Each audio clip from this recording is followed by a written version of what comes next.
TA is our soul.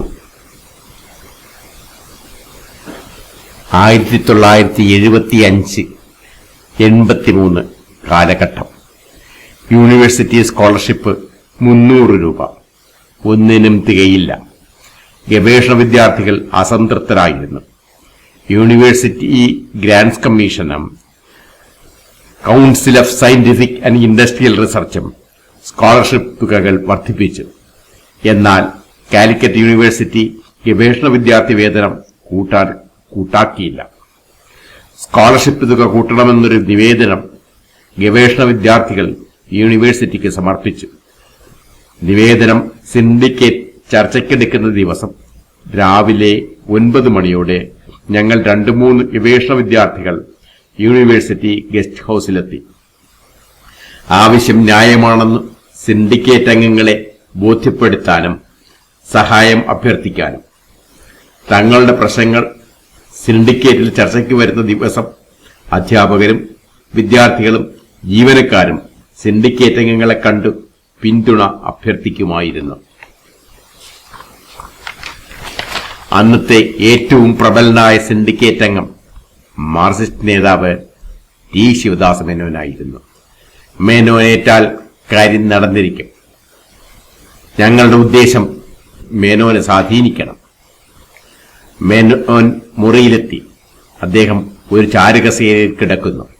Syndicate അംഗങ്ങളായ doctor NS വേണുഗോപാലും HK പിഷാരടിയും Menon സമീപം നിൽക്കുന്നു. ഞങ്ങൾ ബുദ്ധിമുട്ടുകൾ പറഞ്ഞു. സ്കോളർഷിപ്പ് തുക കൂട്ടണമെന്ന് അപേക്ഷിച്ചു. സ്കോളർഷിപ്പ് തുക കൂട്ടാൻ പറ്റില്ല. യൂണിവേഴ്സിറ്റിക്ക് ഒട്ടും പൈസയില്ല. വേണുഗോപാൽ അറുത്തുമുറിച്ചു പറഞ്ഞു.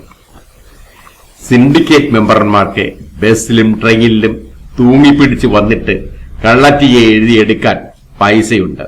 സ്കോളർഷിപ്പ് തുക നൽകാൻ പൈസയില്ല. ഇതാണ് അപ്പോൾ എന്റെ നാക്കിൽ വന്ന വാചകം. ചാരുകസേരയിൽ കിടന്ന മേനോൻ ചാടി എണീറ്റു. മുഖം ചുവന്നു. ഞങ്ങളുടെ നേർക്ക് പാഞ്ഞു വന്നലറി. TA is our soul. തറവാട് വിറ്റ് യൂണിവേഴ്സിറ്റി നന്നാക്കാനല്ല ഞങ്ങൾ ഇവിടെ വന്നിരിക്കുന്നത്. പറഞ്ഞു തീർന്നതും മേനോന്റെ മുഖം ശാന്തമായി. രാധാകൃഷ്ണ, ഞാൻ എല്ലായ്പ്പോഴും കുട്ടികളെ സപ്പോർട്ട് ചെയ്തിട്ടുണ്ടെന്ന് രാധാകൃഷ്ണൻ അറിയാമല്ലോ. സിൻഡിക്കേറ്റിൽ നമുക്ക് വേണ്ടത് ചെയ്യാം. മേനോൻ എന്റെ ചുമലിൽ തട്ടിക്കൊണ്ട് പറഞ്ഞു. തൊട്ടു പിന്നാലെ പിഷാരടി എന്റെ നേരെ തിരിഞ്ഞു. You always rub people in the wrong place. എന്റെ നാക്കിൻ തുമ്പത്ത് വന്നത് ഇതാണ്. Have you got any right place?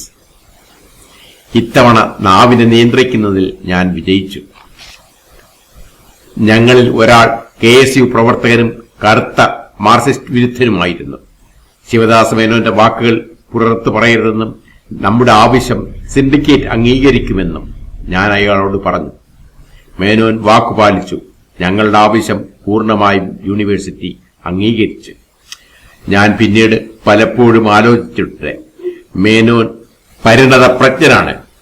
പൊതുപ്രവർത്തനത്തിലും രാഷ്ട്രീയത്തിലും അദ്ദേഹത്തിന്റെ വായിൽ നിന്ന് എങ്ങനെ ആ വാചകം പുറത്തു വന്നു?